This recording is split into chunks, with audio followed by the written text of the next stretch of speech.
And this topic is about defense of 5G. I just remember a few years ago we were discussing maybe 6G is on the rise. Then we actually lost the 5G from the name. And now the question persists.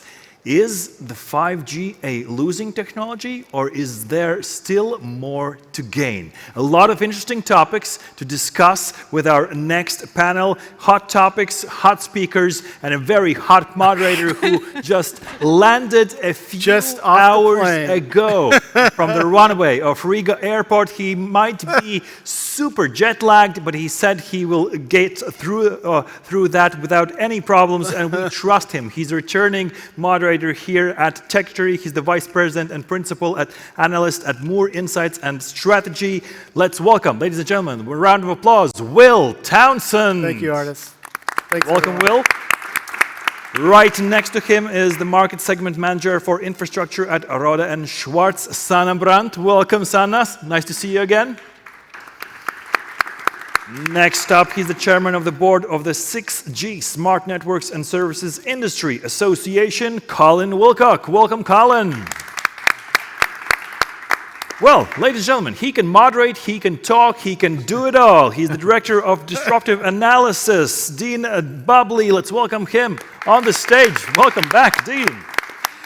He's the CEO of Comcisive, William Webb. All right.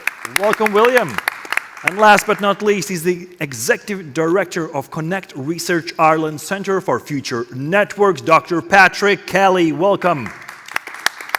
All right, Will, all the energy to you. Thank you, Artis. Thank you. Wow, it's great to be in Riga again. This is a topic that's near and dear to my heart. I mean, it's certainly when you look at 5G and you look at the journey, it's checkered with some success, but it's been checkered with a lot of challenge as well. And so I want to open up our panel discussion and talk about the fact that I think for many, 5G is underdelivered. And I'm just going to start the conversation with my esteemed colleagues here around part of the blame for that is this whole notion of non-standalone and standalone deployments. And allowing operators to first start with that radio access network infrastructure and then build a core. And the challenge with that is that you really can't unlock the true promise of 5G unless you're standalone. T-Mobile in my country has proven that. I want to get into that a little bit more. But Dean, I know you've got an opinion on this. I've known Dean for many years. He's my brother across the pond. Dean, let's start with you. What's your perspective on 5G? About 7 years ago, I started saying it's just another G. Mm-hmm. And I'll pretty much stick with that. Okay. It's a useful increment. I think where the difference has been is localized. And I think I'll agree the difference between standalone and non-standalone, but I would also say that coverage and capacity has been absolutely a factor in where we are. Mm-hmm. Because developers, whether they're software or hardware or device developers, can't rely on high-performance 5G being everywhere. Mm-hmm. So, for example, I'm roaming on 4G in this building, mm-hmm. and there may well be 5G that's accessible for my MNO outside. And so you have in-building, there's rural, there's a bunch of places you cannot guarantee 5G, mm-hmm. which means that no one's going to develop ubiquitous applications for it. Mm-hmm. They will instead be place-based. Yesterday, I went to the Freeport for the demo day that LMT put on. And they've got a small 5G SA network covering the port area. And that makes sense because they can engineer it for that location and it makes sense. And the same thing, maybe if you're running an F1 circuit or downtown in the middle of Singapore or something like that, you can engineer it. Mm-hmm. But that's not everywhere. Yeah, that's a good point. Patrick, you lead the Connect research facility in Ireland. Do you have a different perspective on this? I mean, I know you're very focused on 6G and the intersection with AI, but would love to get your thoughts. I suppose I manage the centre. I'm the executive director rather than the director. Our director is Professor Dan Kilper. I suppose the reason I'm on this panel is that I've had technology commercialization experience in various domains, and I've worked as an industrial scientist as well in different fields. And coming into this sector, having worked with some telecoms in Australia, some telecoms research. I suppose, an outsider's view of the thing, and I would say 5G didn't arrive on time. I think a lot of people would say that. My perception is 5G standalone arrived in the last 12 months, as far as we can see, on the ground, with operators putting the money into real networks, localized, only some areas of Dublin, some areas in the immediate metro area, and that's it, as full 5G standalone. Your 5G services there. I'll give you a consumer's perspective. So, on my Saturday morning 2.5 years ago, I walked into an operator shop. I will not mention the operator because I would have got the same response from any salesman in any operator shop at that time. And I said, need to upgrade my phone. I said, you have 4G one there. Oh, he said, what about 5G? I said, okay, you tell me what 5G gives me as a consumer. And he looked, nothing really, boy, do you know that? So he couldn't advance the consumer advantages of 5G to me. Other than that, I found out by getting a 4G phone that about 1.5 years down the road, I was getting lots of patches in my coverage, and I really needed what I have in my pocket now, which is the 5G upgrade. It's a business-to-business play, to my mind. 5G. It's a professional network. It has professional advantages. And where we're really seeing the traction is in cases, there was a session earlier today on ports, for example. Now, we have a major port called Europort, which is owned by the Irish railway system for historic reasons. And that was Sleepy Valley up to Brexit, in that it wasn't the main route even to Britain. It took holidaymakers to Brittany, and that was pretty much it. Within 1 quarter, traffic through that port grew 485%. So they are now looking at how we can operate, how many ships can we max out on 18 routes that we have all of a sudden, and we've got containers going in. How can we automate all of this? How can we speed up throughput and avoid demurrage and so on and so forth? So that is now, they've now got a standalone network, and they're looking at how they're seeing the monetization in it. And there are operators going in, they're seeing the monetization. Up the other end of the country, there was a little smart cities experiment done in Belfast, and it was done to just provide a network slice for their Christmas fair. The biggest pub in town was present at that, and they saw the throughput on their operators. They saw how fast the card machines were working, and they said, yep, we want this. When people sell see more beer, money, right? and it's the customer's customer sees the money, who is still a business. They then start demanding it. And if you have that demand, if you have the pull factor, we used to talk in the lighting industry about push-pull model. It needs to be about 70-80% pull. And that's starting to happen. Yeah, no, I agree with you. And when you look at consumer, it's been about access. At least in the United States, the killer application has been fixed wireless access. When you look at, again, what T-Mobile has done, now AT&T and Verizon as well, it's completely a business play from my perspective. With standalone, you can slice the network. Sana, what's your perspective? Because at Roden Schwartz, you're helping to design these networks, right? So what are you seeing as some of the opportunities here? Yeah, so I think if we only focus so I think if you go where this 5G was introduced, so you remember maybe this triangle, and this enhanced broadband was only one angle over there. So you can see also this massive machine communication and also this ultra reliability and low latency.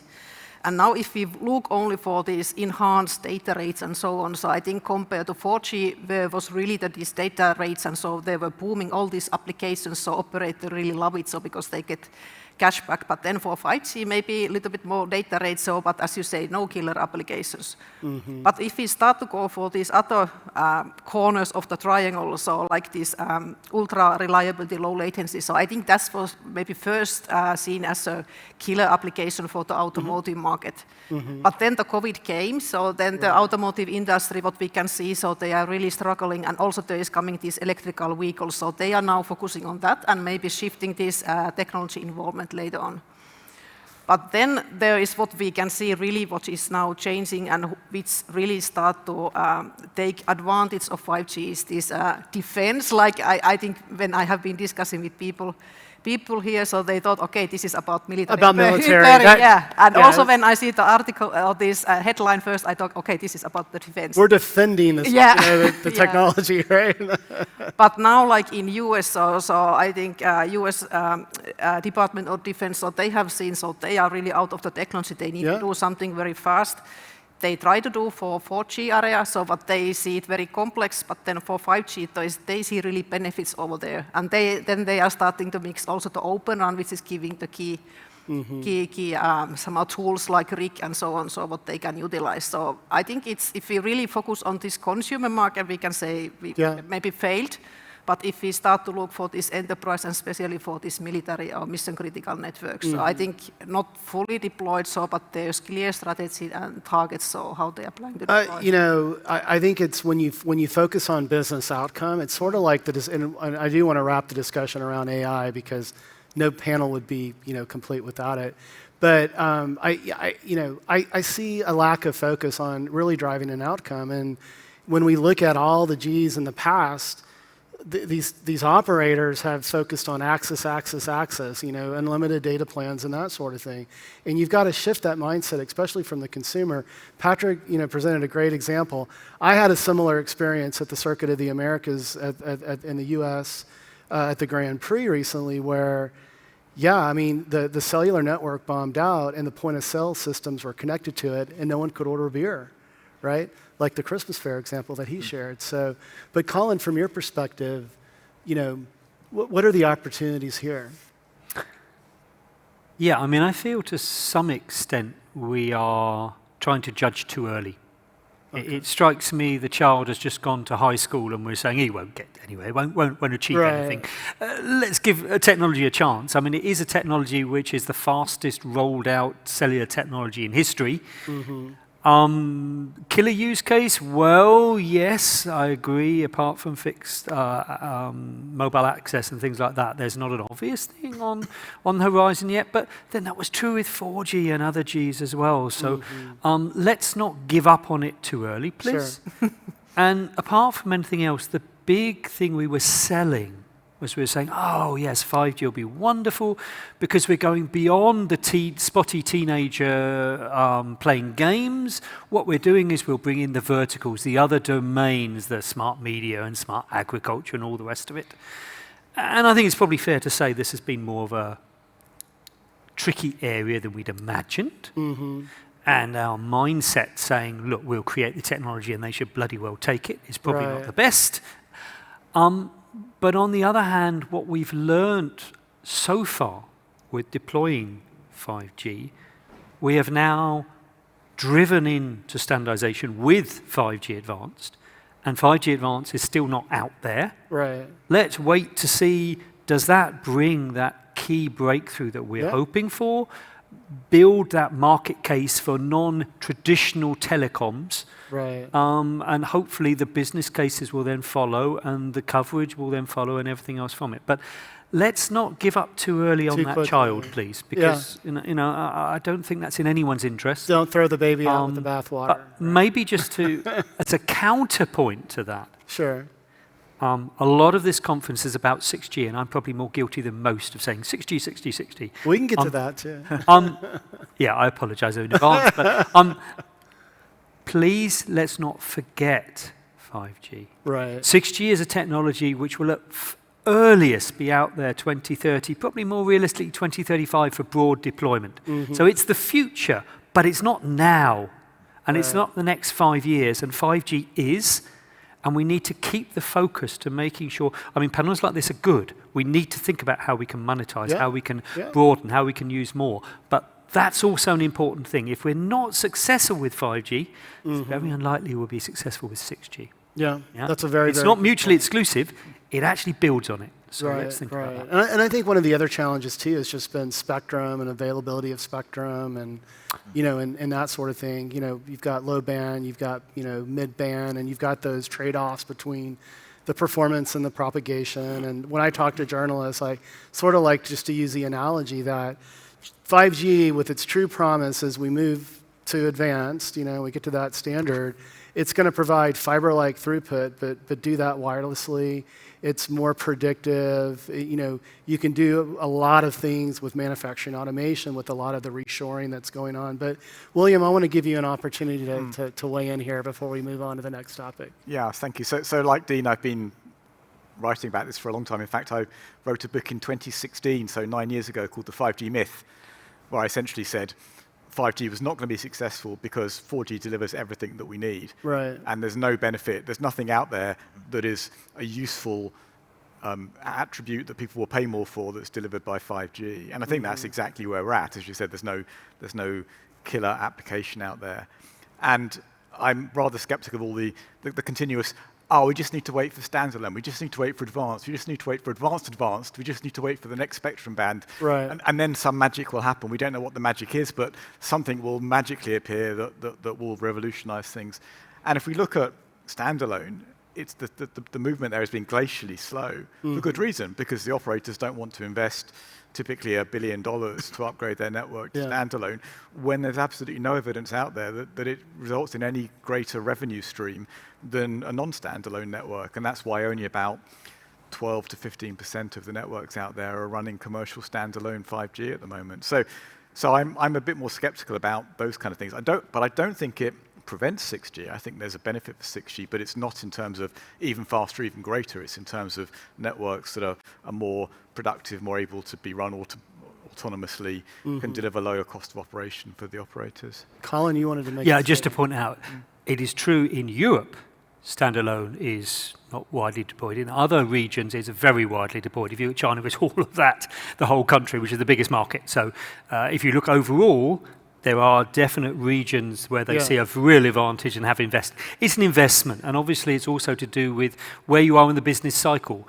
But the point you do make correctly is, at the moment at least, it has to be commercially driven. There has to be a reason for rolling it out. Right. And clearly, in Europe, that isn't that point we haven't got to. Yeah, and in the United States, AT&T just recently announced that they have achieved a standalone nationwide 5G network milestone to complement what T-Mobile's has done. And I do believe Verizon is going to be pretty close on their coattails there. But we've been talking about 5G Advanced. We've been talking about network slicing. We haven't mentioned private networks yet. There's a lot of ways to get there. From my perspective, the outcomes that are going to really drive the excitement are going to be just those. Like, when you look at, and I'm an American, so I'm going to cite some examples in the U.S., and I'd like my panel members, to bring up some examples here in Europe and the rest of the world. But when you look what T-Mobile has done with T-Priority, it's a dedicated slice of their standalone network for first responders, complements AT&T FirstNet. They've launched a new kind of bundle offering called Super Mobile, kind of an interesting name. But that also includes a dedicated slice for business mobility users. It also bundles in what they're doing with Starlink and that low Earth orbit satellite service. But can slicing, can 5G Advanced, can it sort of reinvigorate? And Colin, let's start with you. The confidence in 5G? Interestingly, this has gone, I wouldn't say it's gone under the radar, but we had in Europe a large research program on 5GBP, where 700 million euros was invested in, I don't know, probably getting on for 80 research projects looking at 5G before standardization started. And from the trials there, we tried to bring in the various different vertical industries, get them interested in 5G. And from those trials and some of the large-scale trials, the number one thing that was highlighted was this slicing. And the number one reason where they're saying it provides the flexibility to build unique services. And we need something to sell. The thing is, same old, no one's going to pay for. Right. But slicing gives the potential, and I put that in comment marks, because you've got to use that potential and you've got to have a business model to leverage that. Yeah. But assuming that, it gives the potential for really doing new things which are providing the end user, remembering the end user might not be a person, Right. it might well be a machine or an energy grid or whatever else, but it provides the ability to really make a difference, to offer something unique. And that was seen, funnily enough, it wasn't having single slices where the project saw a real value is if I combine different slices into a service, which again is not something we do. Yeah. You know, typically we have one monolithic, you take it or you leave it.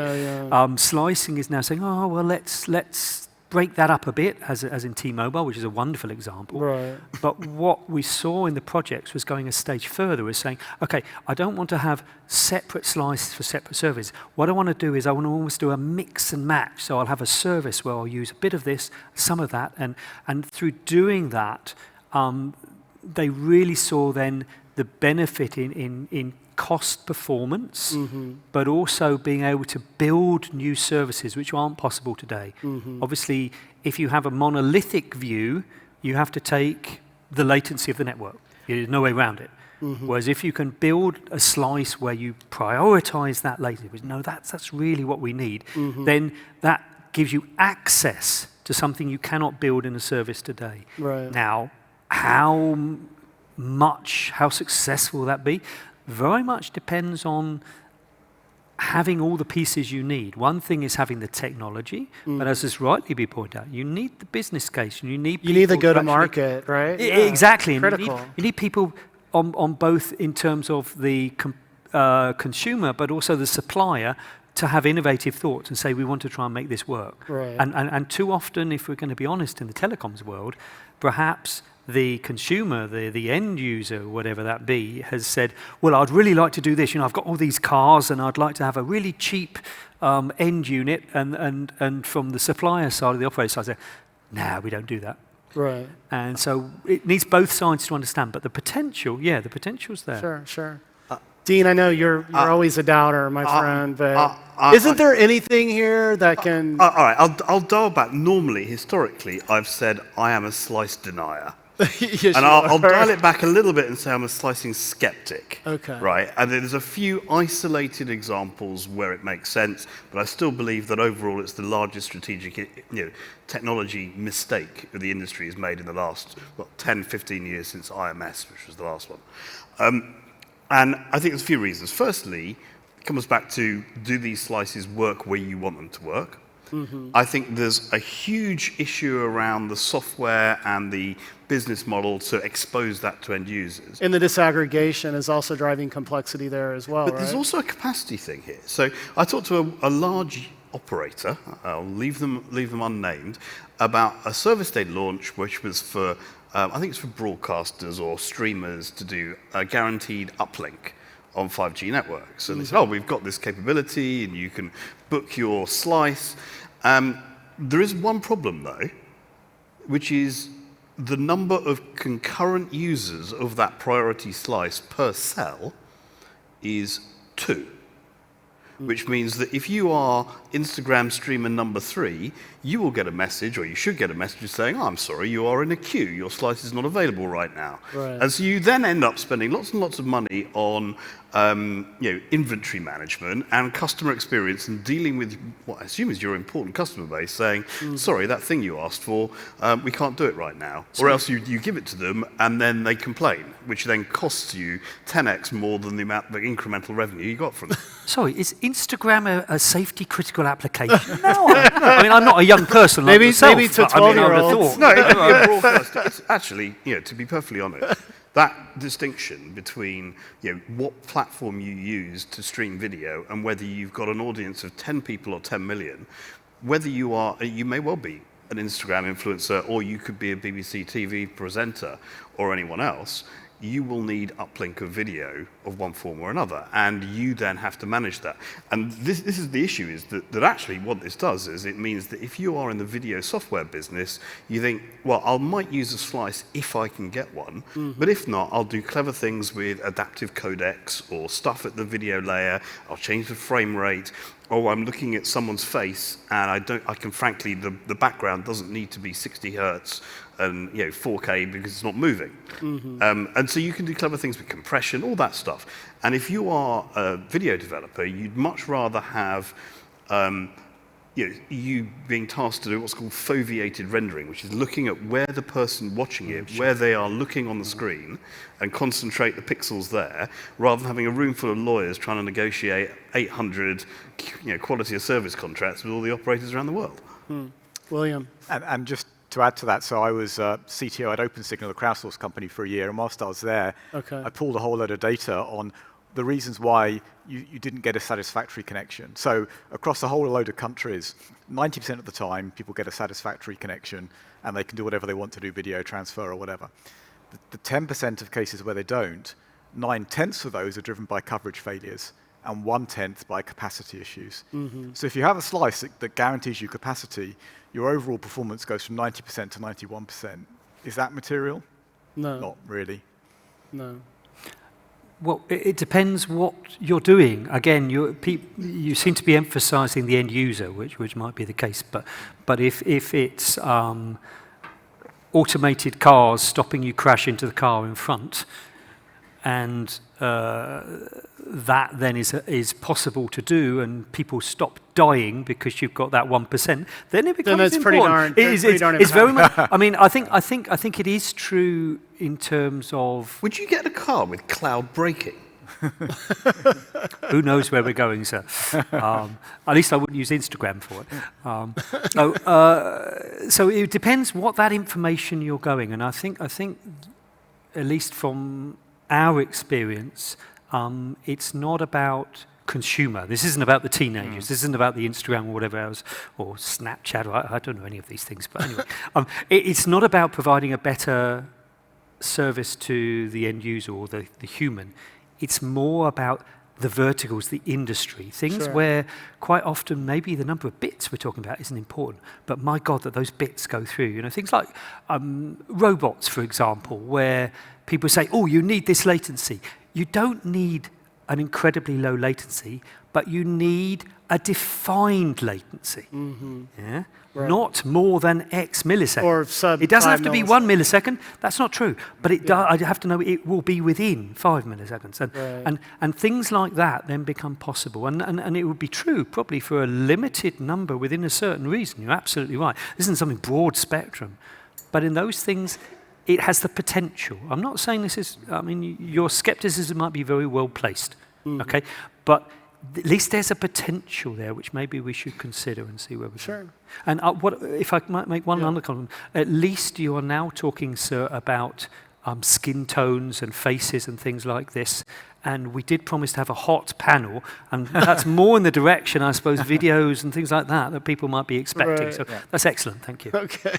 Patrick, I'm curious, just through your organization's research, is there anything that really excites you that could really kind of provide some tailwind for 5G and eventually 6G? Because your organization is also focused on 6G research as well, right? So we partnered with a company that I won't mention that built probably, it was stated, it was actually mentioned without naming the company last year at Techratory that they were 10 years ahead of their time.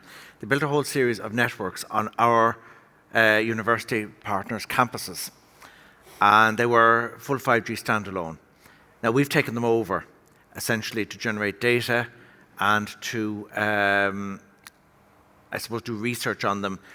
One of them, which is in the Dublin city centre area, it's actually out on the street side, we're looking at whether we can make the radios, probably at this stage, 6G compatible. We're looking forward so that we can have potentially the world's first 6G network or quasi 6G network when we get this up and running. But what we want to do is trial use cases. This is all about use cases. Right. See, 4G, to my mind, 4G was a phone network for consumers. Consumers are happy. largely speaking. Sure. 5G is a professional things network. It's connecting lots more. It's not just a phone network. It is connecting things. It is connecting hoppers. It's connecting lorries. It's connecting SIM cards that are in things.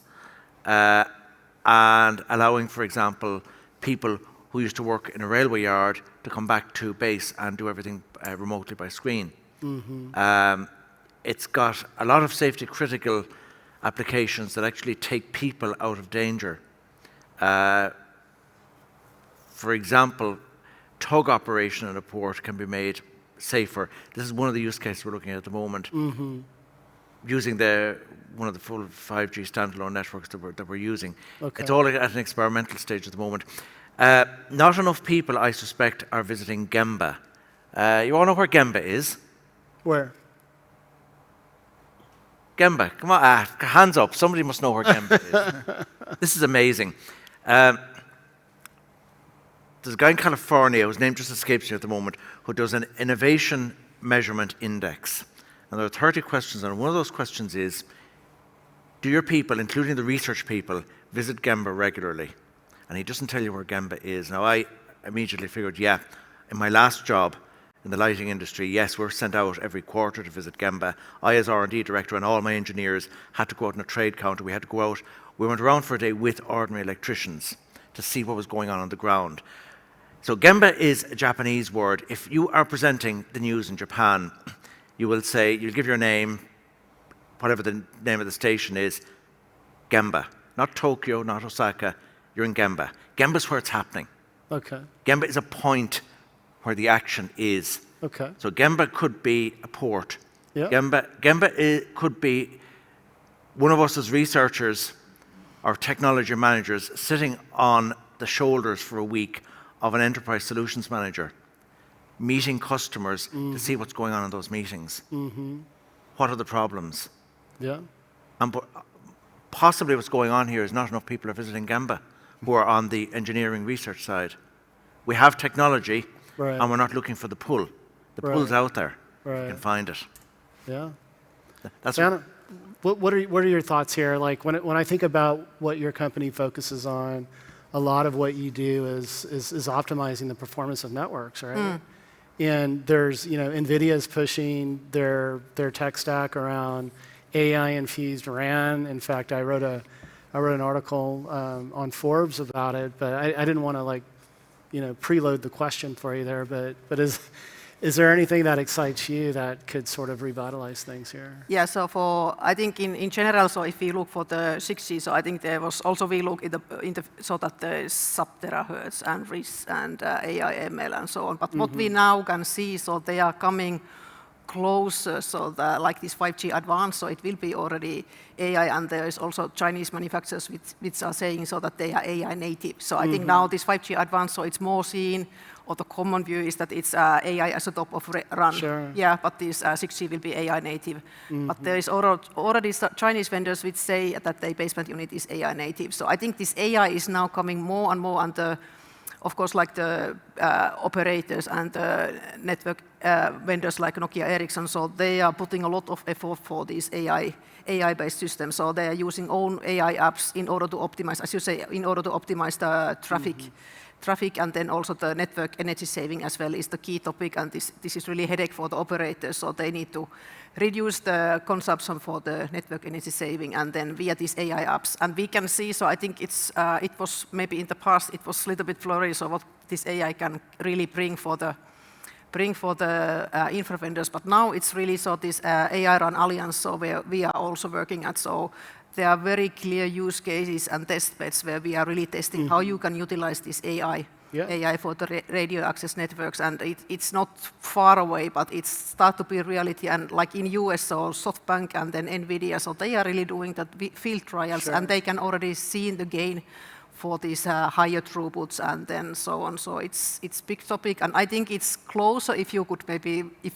have discussed 1 year ago, so it was far away, but now it's coming. It's getting closer and closer. closer, It's getting closer, and I think we don't need to wait for 6G to become reality, so it's becoming via this. Yeah, and I think what excites me too is when you look at AI, modern AI, generative and agentic, and we're going to get to physical at some point.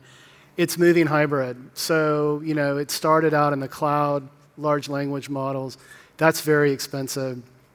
Tons of sustainability challenges with that, power, cooling. In fact, I've got a second panel. I'm plugging my second panel for tomorrow around data center. But it's moving hybrid. And so you have a new class of AI-enabled devices. You have smaller language models. And with it moving hybrid, then you can start doing some really interesting things on the edges of mobile networks where, and I'm going to mess up the quote, Patrick, of the Japanese term you used, but where data is created by putting compute and having high-performance connectivity at network edges. So for me, it's exciting to watch that sort of all evolve. And I think there's definitely an opportunity for operators to be able to monetize beyond access when it comes to edge AI. But it's also sort of behind us now and quickly approaching. But with that, as we sort of wrap up our discussion, I'd like to be very blatant about this question that I want to pose to each of you. Has the mobile industry just simply been too complacent and adapting and figuring out monetization? I mean, I think I know Dean's opinion on that. It's I think there have definitely been some challenges, but I see some glimmers of hope. So maybe, Sana, we can start with you and we can move down the panel. Yes, so I think this, as you said, so 5G, so it's just we need to wait so it will be monetized. And also I think you need to switch your mindset as well, so you cannot just look for this data and so on. So you really need to think that you're offering some digital platform or whatever. So also the operators need to change the mindset. And there is coming these new players, so you need to understand what military requires, what healthcare requires. So it's totally different, and this is something, so then you can really start to adapt for what 5G brings to you. It's not only consumer market, so there's a big market, and then of course there's always these questions how you can monetize that, but yeah, maybe like in military markets, so there's a lot of funding and so on, so I think it's really, at least what we can see, it's very interesting market for us. Okay. Yeah.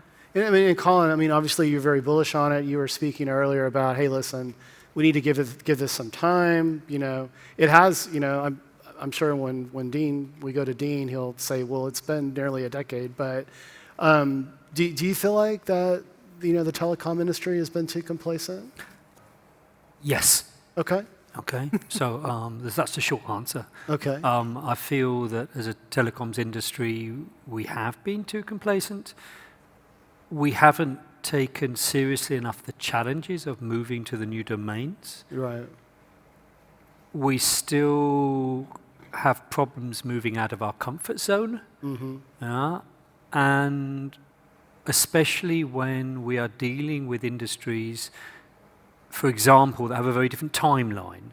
We think of, we've got smartphones or mobile phones, which people throw away every 18 months or 2 years. So that's the cycle we need to think about. Yeah. When you go to automotive, they say, well, the car's got to be out there for 30 years. It's a completely different world.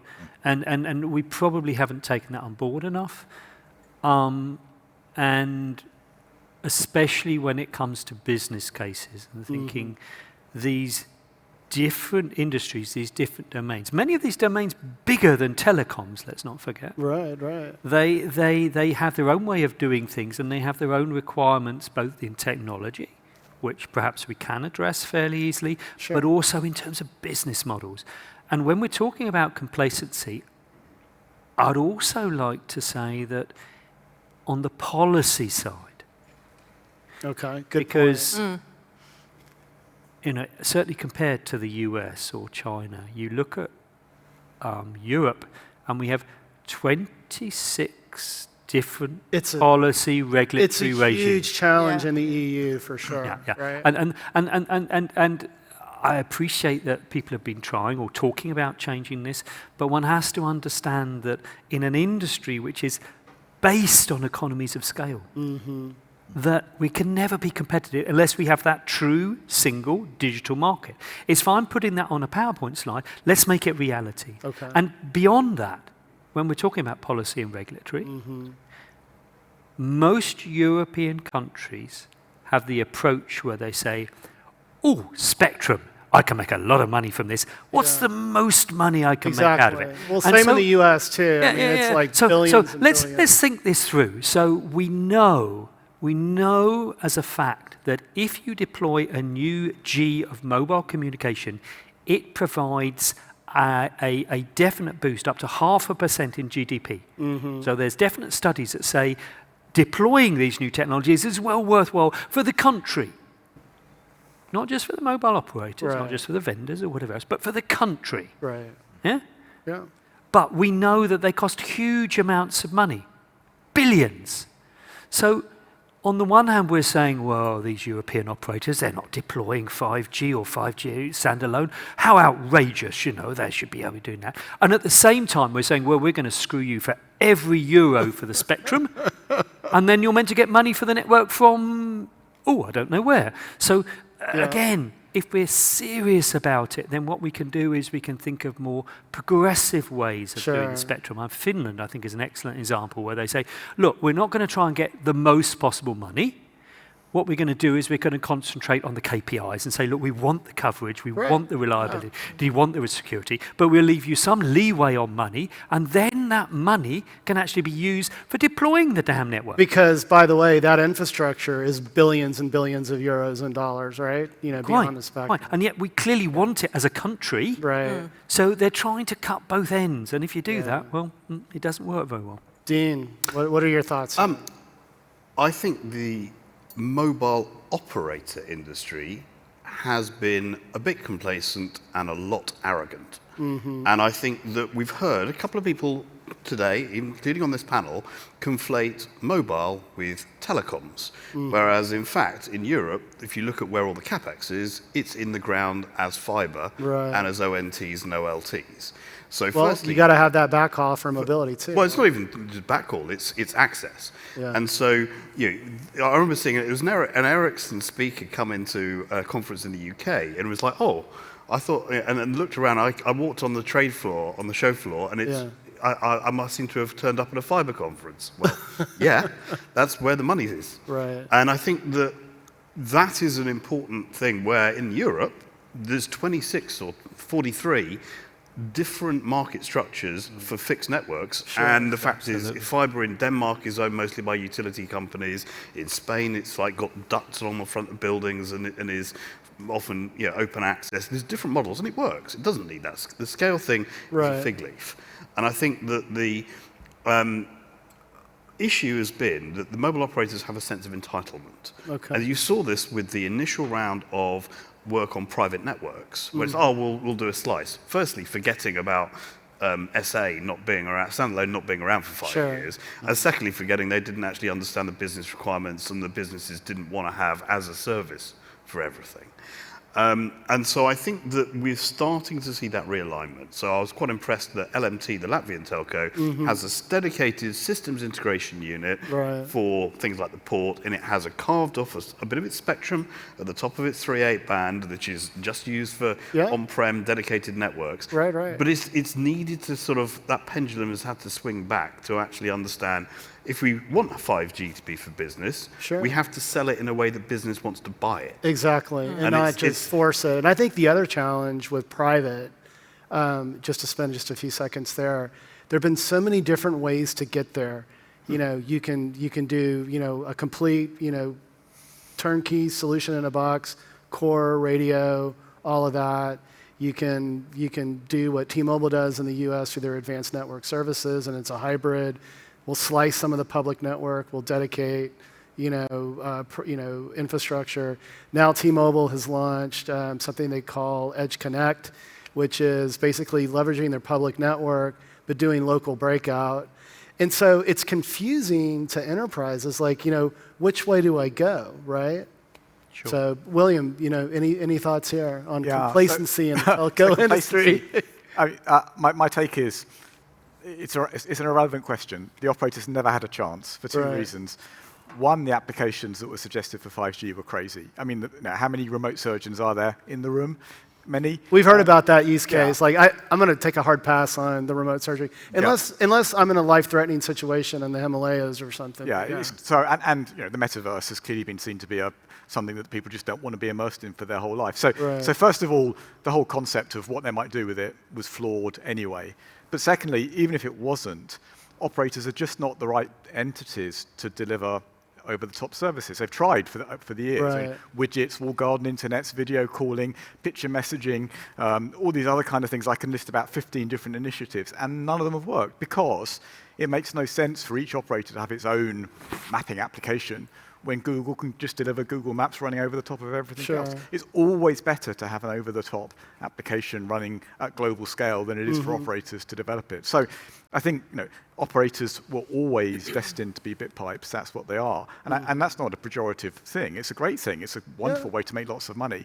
But I don't think they ever had the potential to effectively become bigger, broader churches than they are at the moment. And I think, because I do spend a lot of time with, AT&T and T-Mobile in the US and their ventures arm. I mean, they're investing in startups, like T-Mobile's investing in Pano AI, which leverages their 5G standalone network and AI to predict forest fires, right? And we've been just devastated in the United States recently, in California and other parts of the country. So, and then AT&T is investing in these companies as well. And it's sometimes there's an equity piece in there, sometimes it's not. It's just the right thing to do. But Patrick, as we wind up our conversation, any thoughts on the complacency of the industry?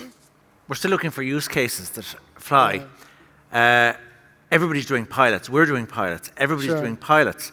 There are more pilots than Mick O'Leary has got. And we're doing that because we want to find out which ones work. Some of the pilots have got to start flying, and we've got to start doing, it's an expression that a manager told me many, many years ago. He said, Pat, you've got to replicate success. When you find the success, that's got to go replicate it all over Europe, which is what a certain airline actually learned to do, if I take that analogy. So when we will find killer applications. Have we found them yet? No. When did we start looking at them?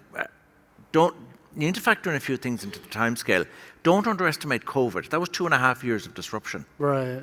That was not predicted. On the plus side, AI might be our savior, because the AI people are now saying, well, where's our networks to move vast amounts of large data sets quickly?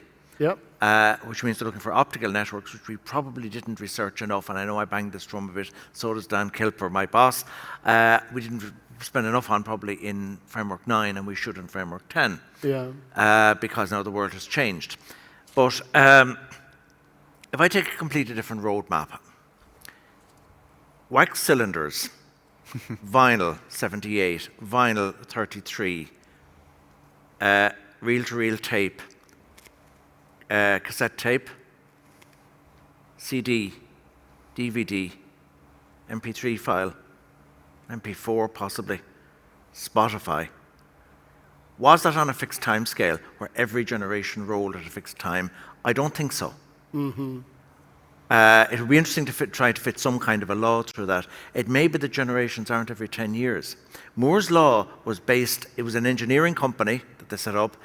Moore was an engineer and was based on an engineering principle that they knew, okay, we can engineer in twice as many transistors into a given area every 18 months. And you could predict out. I remember giving a talk at a standards, it was a multi-industry standards meeting in Seville in 1998, and had a roadmap going out to 2016. And the guys said, how can you predict out that far? I said, we've got a law that's proven it works. Car industry people couldn't do that. Very fair.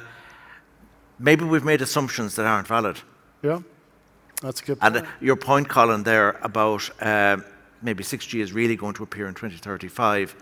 It's not like this. This is 5G, this is 6G. Rather, it's like this. There could be There's overlap. An overlap, a complement. Well, I want to thank you all. It's been a really, really insightful conversation. And with that, Artis, I'm going to turn it back to you. Yes, ladies and gentlemen, a round of applause to our excellent panel, and Will for struggling through and making this a very successful conversation. Thank you. That was quite entertaining and insightful. There were some questions in the Slido, but maybe you can approach the experts because we'll have snacks and drinks right next door. There you can catch them in a more relaxed atmosphere and talk over all the topics that you wish. Another round of applause to the experts.